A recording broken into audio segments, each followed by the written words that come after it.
Cop assaults black nurse in public. The Chicago sun blazed like judgment that noon, pressing down on Midtown Plaza. Trucks hummed and office workers escaped their cubicles. Imani Brooks had just finished a 12-hour hospital shift, still in her scrubs when she saw an elderly woman collapse near the fountain. Dropping her bag, she rushed over.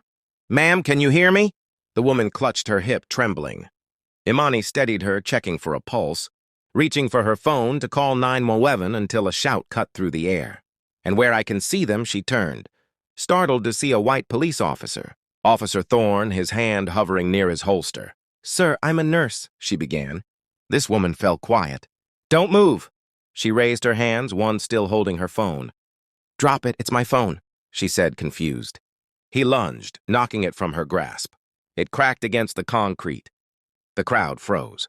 "You're under arrest for assaulting a civilian." "What?" "I was helping her." Before she could explain, Thorne grabbed her shoulders and slammed her face down on the pavement. Pain shot through her elbow. Her head hit the ground. Gasps rippled through the plaza. "She didn't do anything," someone cried. Phones lifted. People filmed, but no one interfered. Thorne pressed his knee in her back, cuffing her roughly. Her hospital ID swayed from her lanyard. He didn't look. A man across the square stopped cold. Her brother, Elias Brooks. He knew that scene too well. A black body on the ground. A white cop shouting threat. He moved fast, crossing the plaza, wallet in hand. Not to argue, but to reveal. "Officer, that's my sister. She's a nurse. Back up." "I'm a federal judge," Elias said evenly. "You're detaining a civilian without cause. Let her go." A hush fell. Thorne's eyes darted to the ID. For a second, doubt flickered, but pride won. "She resisted," he muttered. "You just assaulted a medical professional in public," Elias said, his voice steady. "And you're on live stream?" "You're done." The officer looked up. "Fess everywhere." Witnesses silent but recording. Iman's face was streaked with blood. "Alias," she whispered. Thorne swung toward him, hands where I can see them. "Don't," Elias warned. "Don't make this worse." But Thorne reached anyway. Elias sidestepped, precise and calm. "Do not touch me. I am a sitting federal judge. If you lay a hand," Thorne shoved him. In an instant, Elias reacted, his movements trained and controlled. No punches, just a swift, practiced hold that dropped Thorne to the ground. Cheers erupted. "The brother's a judge!" someone shouted. Elias knelt, unlocking Imani's cuffs with the key on Thorne's belt. "You're safe," he murmured. "I got you."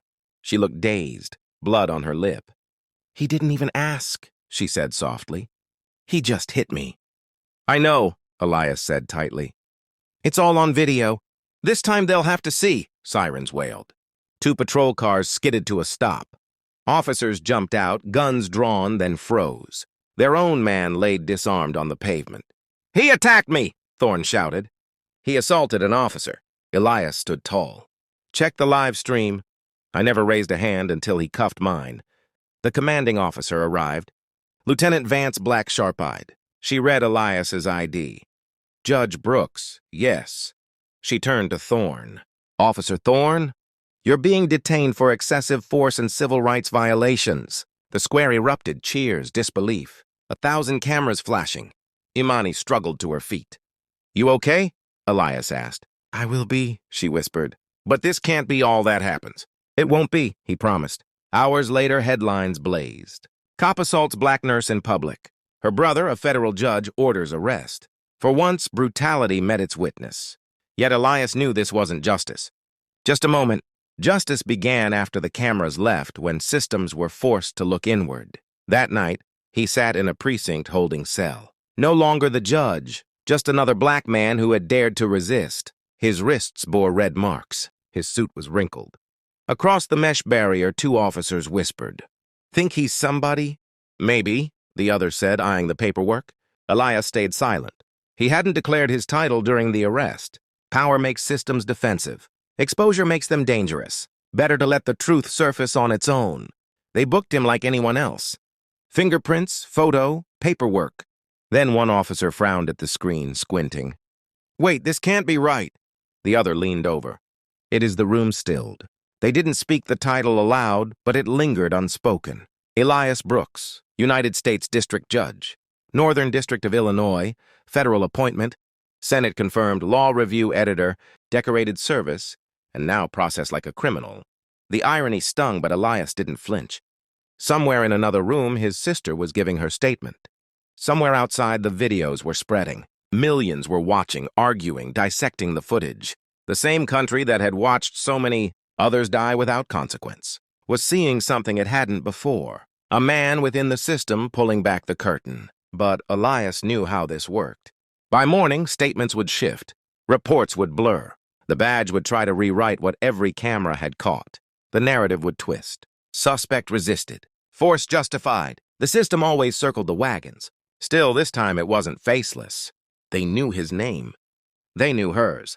And that knowledge was power. Brief, dangerous, maybe fleeting, but power nonetheless. He leaned back against the cold wall, breathing slow. Justice, he thought, isn't the moment you survive. It's what you do afterward. The door clicked open. Someone entered, holding his file. The silence stretched heavy, waiting for what came next. He paced the cell slowly, every step echoing off cinder block. He thought about Amani, probably still at the hospital, alone and bleeding. He thought about their father, who used to say, "The law don't work unless it's brave enough to stand where it's unwelcome." He stopped pacing and pulled the payphone receiver off the wall. A single call? That's what they give you when they think you're powerless. He dialed. It rang twice. Then came a familiar voice. Dry, tired, cautious. This better be good. "It's Elias," he said. A pause. "Damn, you okay?" "I need a favor." Quiet and fast talk. "I need an emergency hold placed on Officer Victor Thorne. CPD excessive force. Civil rights violation. There's video. Multiple witnesses. He assaulted my sister. You're calling me from a precinct. I am. They arrested me for stepping in alongside. You understand the optics of this? That's why I'm calling you Adrian. I'm not asking for special treatment.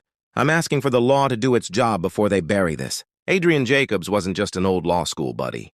He was the deputy assistant, attorney general for civil rights, operating from Washington, D.C.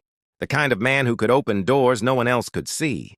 "You understand this will explode?" Adrian said. "I'm counting on it." Another pause. "Then give me 30 minutes. The line went dead. Elias hung up and leaned against the wall, closing his eyes. Outside the cell, chaos had begun to trickle in.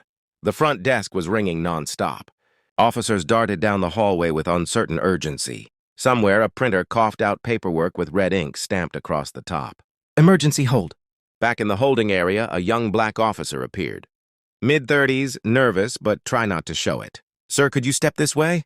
Elias followed without a word. He was taken to a private room. No windows, a single table, a chair. The officer handed him a phone. Press 1, he did. Adrian's voice returned. "Done. Emergency detain filed. Thorne is to be taken into internal custody within the hour." "Thank you." I also spoke to the media unit. Elias didn't flinch. He expected it. "They'll find out soon anyway." He said they already did. Channel 7 News, MSNBC, and the Tribune are all running with it. "Your name's trending." He exhaled through his nose. Quiet. Heavy. "I hope Amani is safe." "She will be," Adrian said. "But you're not going back to being anonymous after this." "I never was," Elias replied. Just quiet. An officer opened the door. "We're transferring you. Orders from downtown." He didn't ask, whereas Elias was escorted out. He passed by a group of cops clustered around a television in the lobby. The screen showed aerial footage of Midtown Plaza. A caption crawled across the bottom. "Breaking federal judge arrested after defending sister from police assault." The footage cut to a clip grainy but clear. It showed Imani on the pavement, Thorne's knee on her back. Elias stepping in, the crowd yelling, the tension, the reckoning. Someone in the precinct muttered, "We messed up," but no one responded. That'd be why the time. Elias stepped in the back of the unmarked black vehicle waiting out front. The city was already vibrating with tension. Protesters were gathering outside the hospital. News vans were parked in double lanes. A familiar smell hovered in the air. Not smoke, change. The driver glanced at him through the mirror. "Sir, do you want to make a statement?" Elias looked out the window. Not yet, because he knew what was coming next. Statements don't mean much when the system's still deciding whether to bury the truth or expose itself. No, this had to be more than a soundbite. You had to show the country what Justice looked like when it walked through fire and didn't blink. And that meant walking deeper into storm.